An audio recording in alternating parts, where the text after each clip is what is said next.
Carmeli, vitis florigera, splendor celi, Virgo puerpera, singularis. Mater mitis, servire stia, Carmelitis, esto provincia, Stella Maris. Radis leste, germinas proscurum, glossa deste, tecum in seculum, ansiaris.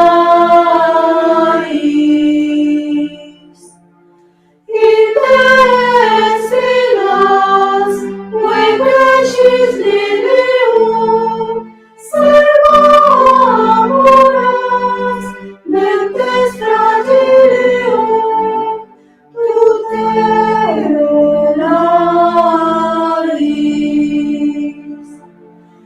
Armatura, fortis pugnantium, Forum bella, tende presidium, scapularis. Incerta, prudeis consilium, pero adversa, luces oratium, Vergiaris. Mater dulcis, Carmeli Domina, Clement tuam, repeletitia, Gabearis.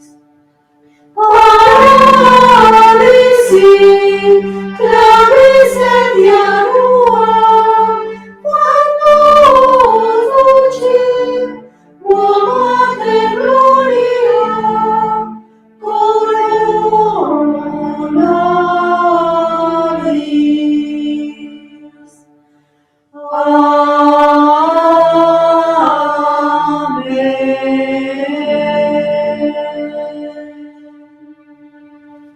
En el nombre del Padre, y del Hijo, y del Espíritu Santo. Amén. Ave María, gratia plena, Dominus tecum, benedicta tu in mulieribus et benedictus fructus ventris tui, Iesus. Sancta María, Mater Dei, ora pro nobis peccatoribus, nunc et in hora mortis nostre. Amén. Gloria Patri et Filio et Spiritui Sancto, sic ut erat in principio, et nunc et semper, et in saecula saeculorum. Amén. Y vamos a continuar con la lectura de este libro, El amor humano de la infancia al matrimonio, de Francisco Charmot, editorial Difusión, impreso en el año 1859 en Buenos Aires. Estamos tratando el capítulo número 8, el naturalismo. Continuación. La facilidad con que ciertos padres de la buena sociedad aceptan en las reuniones, por lo demás honestas, las películas de relleno o de transición, que son sensuales, y luego en las playas y en los hoteles de veraneo, las modas y las costumbres del nudismo, que una ciencia tendenciosa pretende hacer pasar por más naturales y más sanos. Esa facilidad, digo, es una señal de que las enfermedades morales del naturalismo mundano se propagan como la peste. El número de sofismas que la civilización, la cultura, el humanismo, entended, el naturalismo, ha introducido en la mentalidad cristiana es incalculable. Se pretende hacernos creer que el pudor es un mal. Se obra como si fuera un mal. Y prestamos oídos a esos embustes. Y hacemos lo que hace todo el mundo. para impedir que los fieles se dejen pervertir, es que el Santo Padre ha escrito estas palabras. Muy difundido está el error de aquellos que con pretensiones peligrosas y con una manera chocante de expresarse, se hacen promotores de lo que ellos llaman la educación sexual. Falsamente se figuran, el Santo Padre denuncia aquí al demonio que se disfraza de ángel de luz. Falsamente se figuran que podrán inmunizar a la juventud contra los peligros de los sentidos, únicamente por medios naturales, tales como esa iniciación temeraria y esa instrucción preventiva dada indistintamente a todos y hasta públicamente, o lo que es todavía peor, esa manera de exponer a los jóvenes a las ocasiones durante un tiempo para que, según dicen, se familiaricen con ellas y se fortalezcan contra sus peligros. ¿No parece esa última frase una condenación de todas las libertades que los jóvenes modernos se toman? Porque los adolescentes hoy reivindican 1000 derechos antes que el pudor. A menudo desconocen el peligro, pero es sorprendente que padres piadosos que se escandalizan, con razón por otra parte, de la coeducación de los sexos en los liceos, no parezcan comprender que las familiaridades audaces admitidas entre la juventud masculina y femenina, aun cuando los encuentros se realicen fuera de las clases que son vigiladas y dirigidas, son también una especie de coeducación de los sexos, coeducación mucho más intensa por no ser una educación simultánea, sino recíproca, más íntima, mezclada con sentimientos, con placeres, fuera de todo control y de toda disciplina. Ahí también el demonio se las arregla para que se produzca una iniciación temeraria de goces prematuros, lo que los moralistas llaman la ocasión próxima del pecado grave. ¿Qué cristiano podrá admitir que la conciencia de un padre y de una madre pueda permitir a los jóvenes tomar ese camino de la experiencia progresiva bajo pretexto de que eso los prepara a su papel familiar? El pretexto del casamiento futuro no es una razón. La encíclica nos enseña que la preparación a las funciones familiares exige, por el contrario, una cierta diversidad de cultura a los diferentes sexos. No es por medio de la promiscuidad ni de la nivelación igualitaria como uno se forma para vivir en comunidad en la sociedad humana. Ya volveremos sobre esas teorías, con las cuales se trata de justificar la coeducación. Bueno, recordemos que en estos años, en estos tiempos, los colegios eran todos de mujeres y todos de hombres. Cuando uno en estos años 2024 que estamos, en este siglo, vemos que esto ya no es común, ya esto ya es muy raro que se vea. Esto es lo que se trataba de prever en ese tiempo.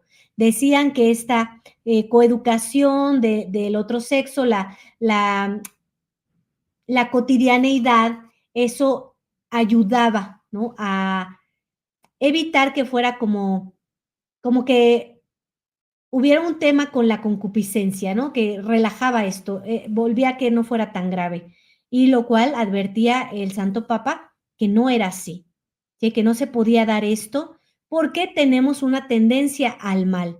Y bueno, ahora vemos que las consecuencias que trataban de evitarse ahora son muchísimo más gravosas.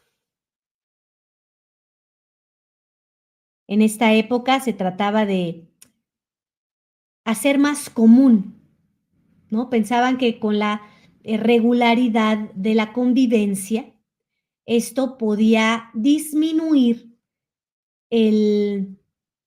como el deseo que se llega a tener, ¿no?, natural de un sexo y otro. Pero no, al contrario, ¿no? Esto no disminuyó y se hizo un libertinaje. Y eso ha provocado muchísimas faltas de respeto entre ambos.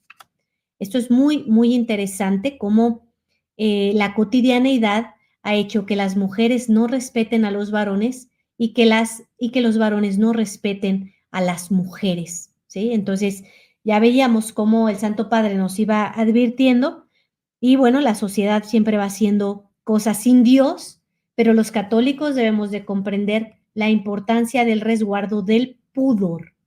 Esto incrementa el respeto también hacia el otro. Entonces hay cuidados que hay que tener, sobre todo cuando se tienen hijos e hijas, ¿verdad? Hay que tener cuidados de estos respetos, de estas modestias, aún en la casa.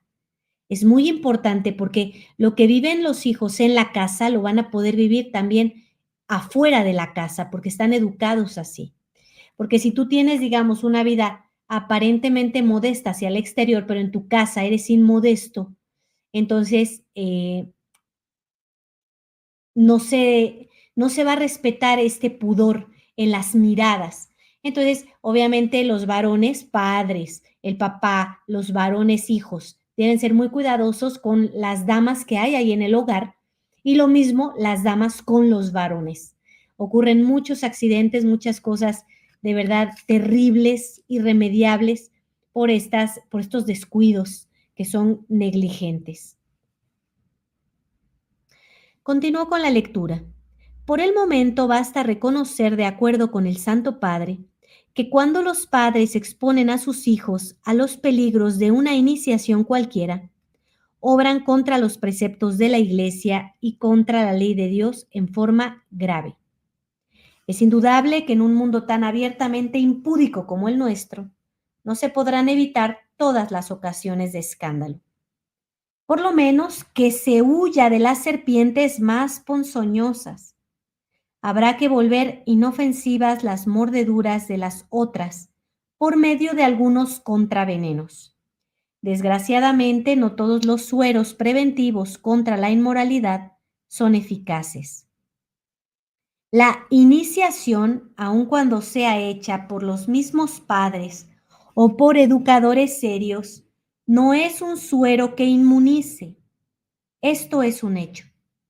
Conocemos personalmente a niños a quienes revelaciones de ese género, hechas en las mejores condiciones por un padre de familia o por un sacerdote, les han resultado el peor de los servicios. De esas revelaciones les surgieron preocupaciones, curiosidades, sueños, deseos, sobreexcitaciones, hasta alucinaciones, que arrojaron a esos cerebros débiles y a esos pobres corazones a una confusión completa. Uno de ellos ha perdido el juicio. Una especie de locura de escrúpulos acabó apoderándose de su mente descentrada, como si su alma hubiese sido perturbada por un corruptor de la infancia. Imagínense lo que viven las almas ante todos estos cuidados, lo que están haciendo los celulares y todas esas imágenes en tus hijos, cómo están perturbándolos. Admito que esas son excepciones, pero las excepciones son posibles y temibles siempre. Sin duda, en materia de educación, nunca es bueno ser tímido, pero siempre conviene ser circunspecto, humilde, desconfiar de sí mismo.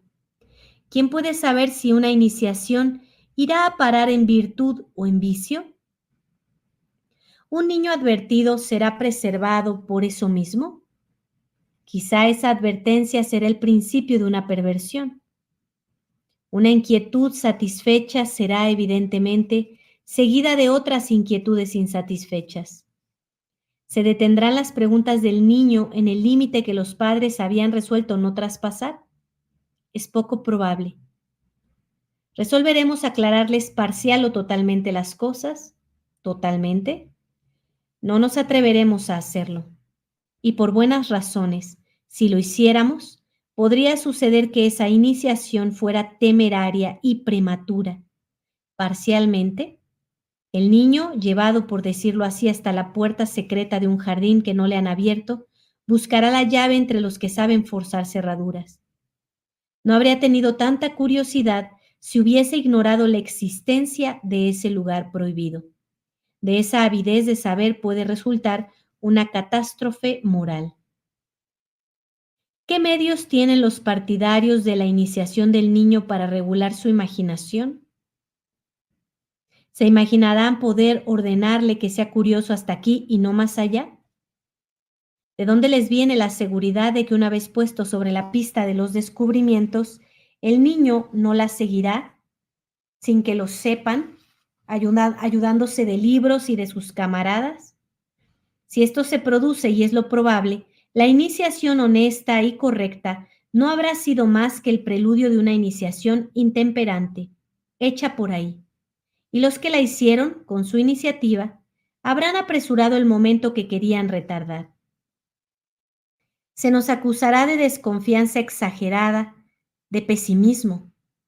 ¿Por qué hemos de prever consecuencias desastrosas?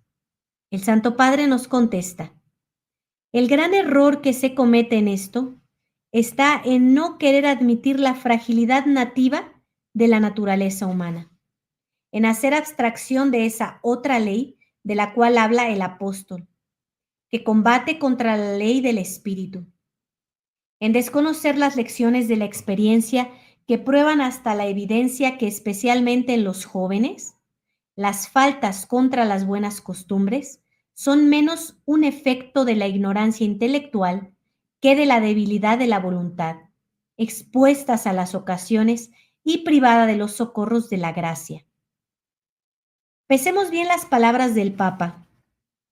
El Santo Padre no dice que todas las formas de iniciación, ni las mejores, sean condenables, pero quiere que usemos siempre de una prudencia extremada. No puede haber dudas sobre lo que piensa.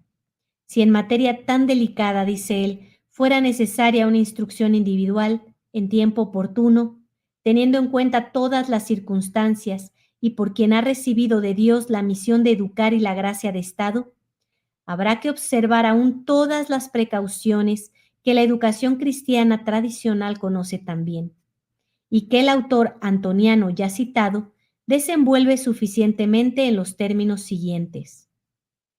Tal y tan grande es nuestra miseria, nuestra inclinación al pecado, que a menudo esas mismas cosas que nos presentan como remedio del pecado se nos convierten en incitación y ocasión de ese mismo pecado. Es pues muy importante que un padre digno de ese nombre, que tenga que tratar con su hijo materia de tanto peligro, esté advertido de no entrar en detalles de las cosas, ni de los 1000 modos variados que suele usar la hidra infernal para envenenar a una gran parte del mundo.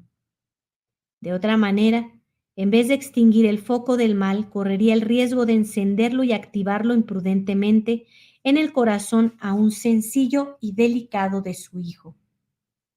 Hablando en general, mientras dure la infancia, convendrá atenerse a esos medios, que por sí solos hacen penetrar en el alma a la virtud de la castidad y cierran la puerta al vicio. Es muy difícil juzgar con conocimiento de causa las iniciaciones hechas por los directores espirituales.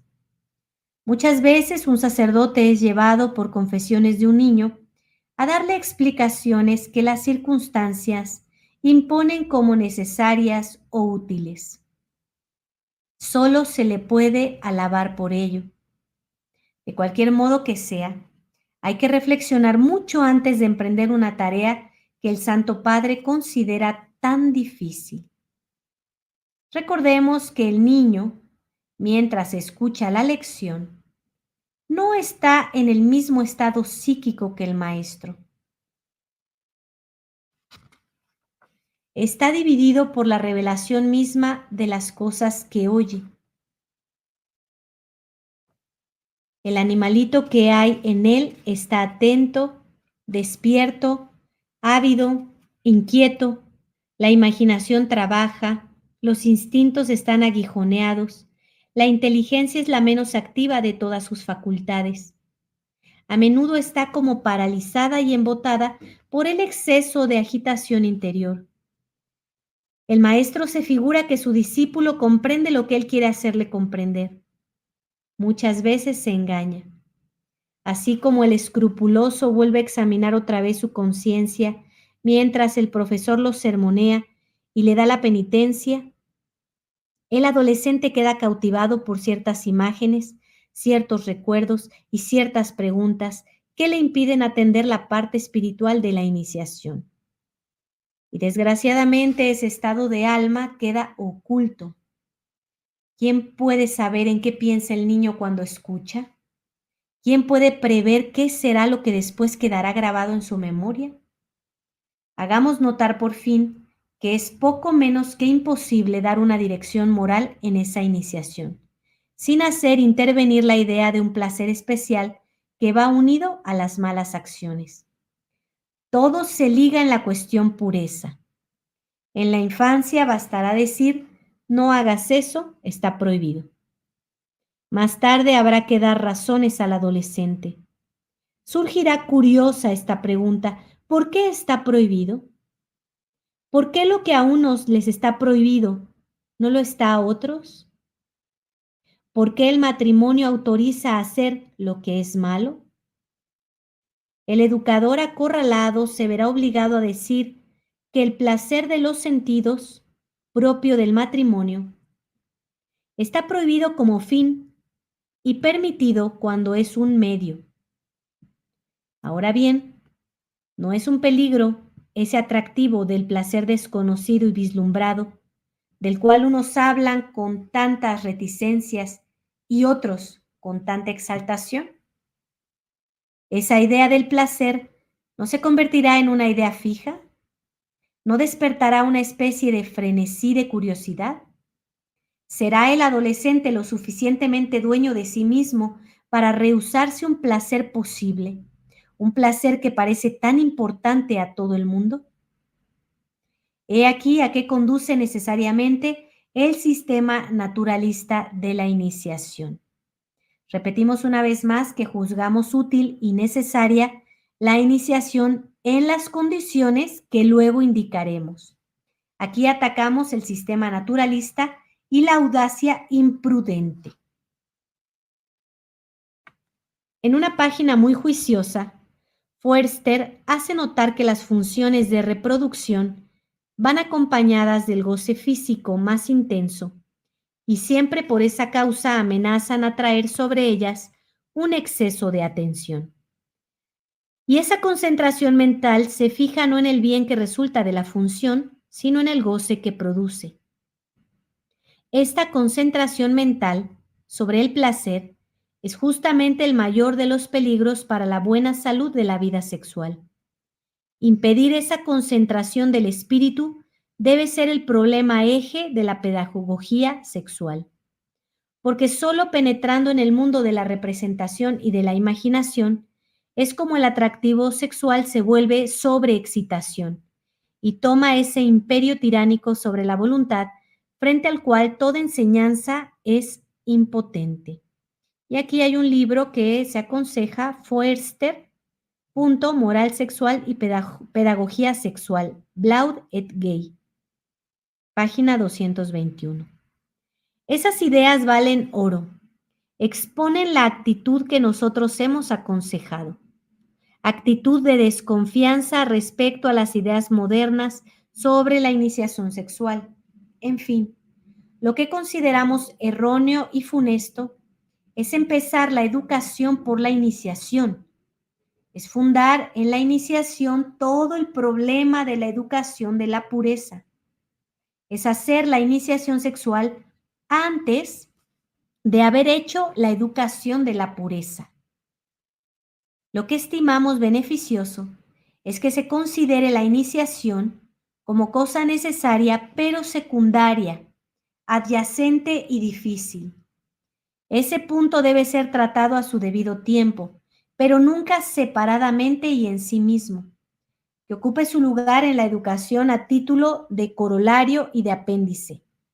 La educación cristiana del amor y por consiguiente de la pureza debe empezar por una teología y una ascesia que sobrepasan infinitamente el estrecho horizonte de los naturalistas. Sobre ese tema debe enseñarse a los niños muchas cosas mucho más importantes que un curso de anatomía y de fisiología. Esto que nos va hablando es muy importante. Hoy podemos ver las consecuencias de todas estas situaciones que se dieron en estos tiempos. Podemos ver cómo hubo una perversión muy grande que ha ocasionado la ruptura de las familias hoy en día.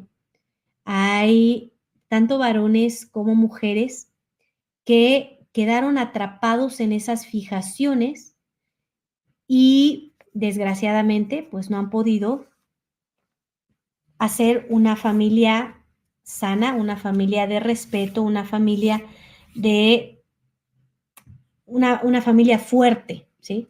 Porque es, todas estas iniciaciones que se dieron en esos siglos y que avanzaron rápidamente, pues provocaron este libertinaje, estas impurezas, todo este tema de la liberación femenina, el uso de los anticonceptivos, el uso de los aparatos abortivos, y hoy inclusive están en una situación de matar a sus hijos, tanto varones como mujeres. Entonces, es algo terrible, es algo que vemos hoy grandes consecuencias, y es por eso que hay que tener grandes cuidados con los hijos en la educación de su pureza. Hay que explicarles por qué es que hay que cuidar la pureza de los niños. ¿Cómo? No explicándoles cosas que a veces no sabes cómo explicarlas, sino impidiendo que estas cosas impuras entren en ellos. Entonces, hay cosas que tú vas a poder evitar, como el celular, como la televisión, esas cosas las puedes cortar. Pero ¿qué pasa cuando sales a la calle y ves espectaculares con mujeres en bikini? ¿Sí? Y que eso naturalmente va a llamar la atención tanto de los niños como de las niñas por esta tendencia al mal que tenemos, ¿verdad? O sea, tú tienes que ir notando lo que ellos van apreciando y hacerles ver, ¿no? Por ejemplo, a las niñas, ¿no? A los niños, eso está muy mal, ¿no? Las personas se denigran, pero en el tiempo cuando tú ves que ya lo notan, ¿sí? Cuando tú ya ves, oye, mamá, ¿por qué se visten así? Oye, ¿por qué está así? Es que la curiosidad del niño se externa, es algo muy natural. Entonces ahí es donde tú puedes empezar a comentar cómo estas mujeres que se lucen de esta manera son mujeres que no aman a Dios, y por no amar a Dios, ellas se verán desnudas también del amor de Dios, al igual que los varones. Y el amor de Dios es lo mejor que podemos tener, no queremos perderlo por nada. Entonces, alguien que no tiene la modestia de resguardar algo muy grande que le dio Dios, entonces va a terminar con un corazón endurecido. Entonces, tú puedes ir a lo largo del caminar de tus hijos conforme sus edades, reprendiendo esas acciones, de tal manera que ellos de forma muy natural lo vayan aceptando desde muy pequeños, y cuando sean más grandes y lleguen estas preguntas, estas situaciones ya como las que nos acaban de hacer aquí en el libro, pues ellos estén más fuertes, más sólidos. Ellos puedan comprender por qué uno resguarda algo que es tan importante, ¿sí? Entonces, en algún momento, con algún tesoro que ellos tengan, ¿sí? Tú le puedes decir, oye, ¿qué pasa cuando tú te llevas, no sé, te acuerdas aquella vez cuando tú llevabas este juguete, fuimos a la casa de alguien y allí se te perdió, y recuerdas cuánto tú tuviste de sufrimiento? Bueno, pues ahora tu cuerpo, tu unión con Dios es muchísimo más importante. Si tú la pierdes, el dolor va a ser muchísimo más intenso. Y hay alguien que nos quiere engañar en este mundo, que es Satanás, y que es el propio mundo que colabora con Satanás. Y entonces muchos te van a hacer creer que no, que es algo muy divertido. Pero eso es una mentira. Cualquiera puede hacer eso en estos tiempos, pero no cualquiera puede resguardar lo que sabe que es un tesoro. Y bueno, puedes también buscar en internet todas las citas bíblicas donde hable Dios del tema de la pureza y todo lo que Él promete con la pureza, todas las bendiciones que hay y todo lo que uno pierde por un placer momentáneo. Las vidas tan hermosas que se pueden hacer cuando para ti el tesoro más grande que tienes es tener a Dios en tu vida, ser bendecido por Él. Y que por un placer momentáneo pierdes lo más grande. Y con certeza a lo largo de la crianza de tus hijos vas a tener muchas oportunidades para fortalecer esto. Siempre va a ser útil, no solamente para estos temas. Lo más importante para nosotros como familia debe de ser mantener nuestra amistad con Dios, demostrarle a Dios que lo amamos y que estamos agradecidos por todo lo que Él ha hecho en nuestras vidas, por darnos la posibilidad de entrar un día en el reino de los cielos. Y todo absolutamente lo que implique romper ese lazo, nosotros debemos odiarlo. Y va a haber momentos que sea muy difícil porque es muy seductor. Por ejemplo, un viernes de ayuno y abstinencia, por ejemplo, las témporas, por ejemplo, Viernes Santo. Tú puedes aprovechar para decirle, yo sé, justo ese día se te antoja muchísimo algo, pero esto que se te está antojando muchísimo va a romper tu unión con Dios. Pero es muy exquisito, es verdad. Esto sabe muy rico. Momentáneamente, temporalmente, vas a tener un padecimiento por no podértelo comer ahorita. Yo no te digo que no te lo vas a comer, te digo que ahorita no, pero probablemente ya el domingo ya. Pero este dolor, este sufrimiento, si tú lo soportas, vas a ser más fuerte ante las tentaciones que más adelante se van a presentar. Y va a haber otros casos donde tú le puedes platicar de diversos santos que hicieron ayuno y abstinencia de por vida. Entonces le puedes mostrar que hay un nivel mucho más alto de amor a Dios, que hay quien elige, va a renunciar a este placer para toda su vida. Imagínate, hijo, imagínate, hija, hay hombres y mujeres así que han decidido tanto amar a Dios, que han renunciado a no comer nunca más esto que es tan agradable. ¿No te parece que el amor de Dios es muy grande y que podría crecer en tu corazón también muchísimo? Entonces, los estás llevando hacia el camino de los santos, la heroicidad de las virtudes, y estás impidiendo que se queden en la mediocridad de hacer lo mínimo. Recuerden que la iglesia pone sus reglas en lo más mínimo para las almas más débiles, pero no queremos quedarnos siendo de las almas más débiles. Queremos ser de las almas fuertes, potentes, como es nuestro Dios. Entonces, si tú vas ayudando a tu hijo que vaya entendiendo, pero actuando también, ¿sí?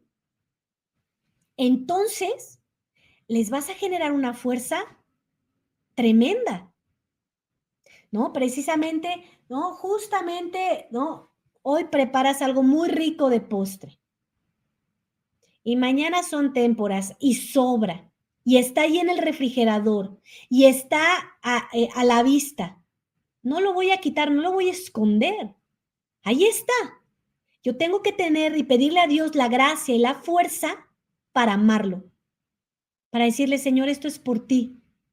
Y aunque yo lo mire, no permita que ejerza ninguna fuerza sobre mí, porque amo más a Dios. Y entonces le tengo que hablar más de Dios, todo lo que Él nos ha amado, cómo hizo toda una creación bellísima para nosotros, cómo vivía nuestro padre Adán y nuestra madre Eva en un paraíso precioso donde estaba lleno de Dios todo.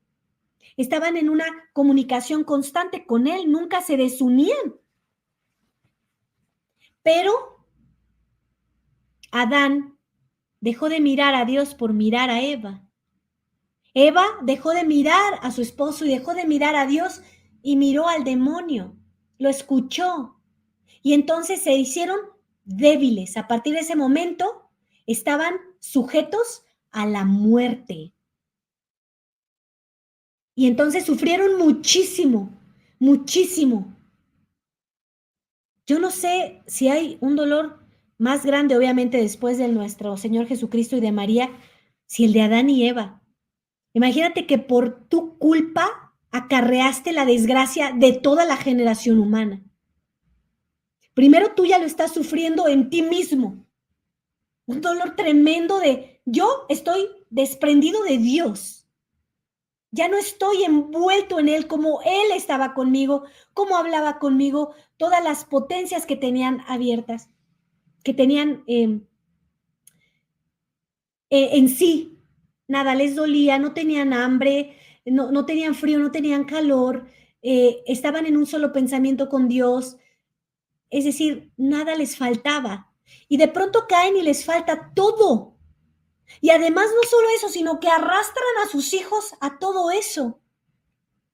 Si alguna vez, ¿no? O varias veces nosotros hemos sido el detonante de algo muy grave que ocurrió y sabemos que fuimos responsables, es tan doloroso, es tan vergonzoso. Ahora imagínense a Adán y Eva, en verdad que fue algo muy grave. Ellos padecieron muchísimo. Y obviamente nosotros como desterrados, pues padeceremos lo mismo, pero bendito sea Dios, nos enviaron a nuestro Señor Jesucristo y la unión con Él es lo que nos hace más llevadero este destierro, hasta que un día volvamos completamente a estar unidos a Dios en la perfección en el cielo, bueno, y aquí haciendo muchísimas renuncias y estando constantemente en la cruz. ¿Cómo es que ellos le dieron la espalda a Dios por algo? Por un engaño además. Y hay que mostrarle claramente que nos engañan en el mundo y que tenemos que estar atentos a Dios para darme cuenta del engaño y ser fuerte para echarlo para atrás. No permitir que este engaño me seduzca, porque me voy a acordar, cuando yo sea más grande, lo que mi mamá y mi papá me platicaban, cómo Adán y Eva se dejaron engañar y perdieron lo más grande. Y que si hubieran estado en la gracia de Dios, hubieran estado para siempre en una plenitud. Y que ahora, gracias a nuestro Señor Jesucristo, a mantener nuestra amistad con Él a través de los sacramentos, a través de los mandamientos, entonces yo puedo ser fuerte para contrarrestar todo tipo de engaño. Pero si no lo hago, por esta tentación, por esto inmediato, voy a perder lo más grande y entonces voy a quedar como un esclavo, como los indigentes que están en la calle, pero en algo más grave, que es el alma. Ojalá solo fuera el cuerpo, pero no solo eso, sino el alma queda indigente. Entonces, necesitas pedirle a Dios que te ayude a explicarle, a aprovechar todos los momentos del día para saber si eso me pone más en amistad con Dios o menos. Mostrarle el sufrimiento que Dios ha tenido, que pese que eso tan grave que hizo Adán y Eva les merecía el infierno, Dios tuvo compasión porque Él es muy compasivo. Entonces, en esa compasión nos ayudó, pero aún cargamos con las consecuencias. Y también cuando alguien pierde su pureza, cargará con muchas consecuencias que son de diversos tipos y muy graves. Aunque hay personas que todavía no se enteran de lo grave que ha sido, porque no ven su alma, eventualmente van a comprender temporalmente cuán grave fue haber desobedecido la ley de Dios, haber desobedecido la voluntad de Dios. Eso es inevitable. Muchos están como adormecidos, como drogados, no se dan cuenta, hasta creen que fue algo bueno y se burlan, pero en algún momento a todos llega esta conciencia de darse cuenta cuán grave fue el haber desobedecido a nuestro Señor amadísimo. Entonces, bueno, busquen las maneras, traten de pensar cómo puedo explicar esto, pero sobre todo lo esencial, la unión con Dios. Esto es lo más importante. Todo lo demás que es de la vida temporal se va acomodando en su justo lugar cuando has acomodado primordialmente a nuestro Señor Jesucristo en el altar de los corazones de tus hijos. Si tú haces esto bien, todo lo demás se va a ir acomodando de una forma muchísimo más sencilla.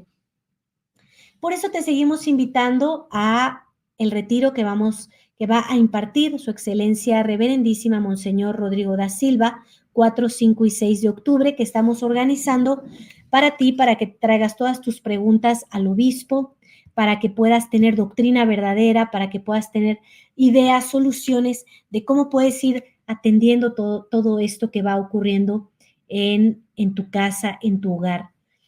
Es muy importante tomarte de la mano de la Iglesia Católica. Si tú no lo haces, es muy difícil que tú lleves a cabo ese trabajo tan importante que te ha dado Dios como padre y como madre. Y dependiendo de las etapas en las que te encuentres, hay que ir haciendo todo este trabajo. Entonces, Dios inspira a los padres, puesto que quiere que hagan este trabajo. Así que acérquense a los sacramentos, acérquense a la Iglesia Católica y entonces verán cómo van a tener más herramientas, más facilidades para poder expresar a sus hijos el amor que hay que tener a Dios, porque en eso se basa todo, en ese amor y en ese temor también, que Él es un Padre muy bueno y por eso me advierte, evita esto, porque si no tendrás grandes consecuencias y probablemente un gran castigo. Y no queremos los castigos, queremos los premios. Y en los momentos de tribulación, que son pruebas, tendremos la fortaleza de Dios que nos acompañe para no caer en las tentaciones. Te compartimos también el teléfono de la oficina más 52 56 12 06 70 32 para quienes quisieran alguna orientación, alguna dirección espiritual. Bueno, Monseñor Rodrigo da Silva me ha permitido poder ayudarles y bueno, poder platicar más a profundidad de cuál es tu caso, cuál es la situación y ir viendo cómo ir solucionando temas que a veces en lo particular ya no sabes cómo solucionar o cómo ir llevando y dándole libertad a esa formación. Libertad, ¿en qué sentido? En estar completamente unidos a Dios, ¿sí? Cuando nosotros no nos ceñimos a las reglas de Dios, nos volvemos esclavos, estamos atados y de repente no sabemos cómo es que voy a solucionar un problema. Y bueno, pues la iglesia siempre tiene estas soluciones. La oración, el acercamiento a los sacramentos, el salir de la iglesia falsa del Concilio Vaticano II, porque ahí si hay algo es perversión. Y bueno, ejemplos te puedo dar muchísimos. Entonces, muy importante buscar a nuestro Señor Jesucristo y buscar la Iglesia Católica, que nunca ha aceptado el Concilio Vaticano II, puesto que es la destrucción de el catolicismo, de un engaño, pero que la Iglesia verdadera nunca aceptó y bueno, que sigue permaneciendo firme para llevar la doctrina verdadera de nuestro Señor Jesucristo a todas las familias. Vamos a rezar un Padre Nuestro, un Ave María y un Gloria por su excelencia reverendísima Monseñor Rodrigo da Silva, obispo católico. Le damos gracias a la Santísima Trinidad por el privilegio inmenso que es para nuestra Iglesia Católica. Le suplicamos que lo bendigan, que lo defiendan, que lo protejan y que lo hagan santo. Pater noster, qui es in celi, sanctificetur nomen tuum. Adveniat regnum tuum. Fiat voluntas tua, sicut in cielo et in terra, panem nostrum quotidianum da nobis hodie, et dimite nobis debita nostra, sicut et nos dimittimus debitoribus nostris, et ne nos inducas in tentationem, sed libera-nos a malo. Amén. Ave María, gratia plena, Dominus tecum, benedicta tu in mulieribus et benedictus fructus ventris tui, Iesus. Sancta Maria, Mater Dei, ora pro nobis peccatoribus, nunc et in hora mortis nostre. Amén. Gloria Patri et Filio et Spiritui Sancto, sic ut erat in principio et nunc et semper et in saecula saeculorum. Amén. Que Dios me los bendiga. Nos vemos la próxima semana, si así Dios nos lo permite. Encomienden siempre a sus familias a la Sagrada Familia para que ellos les iluminen y sepan direccionar a su familia.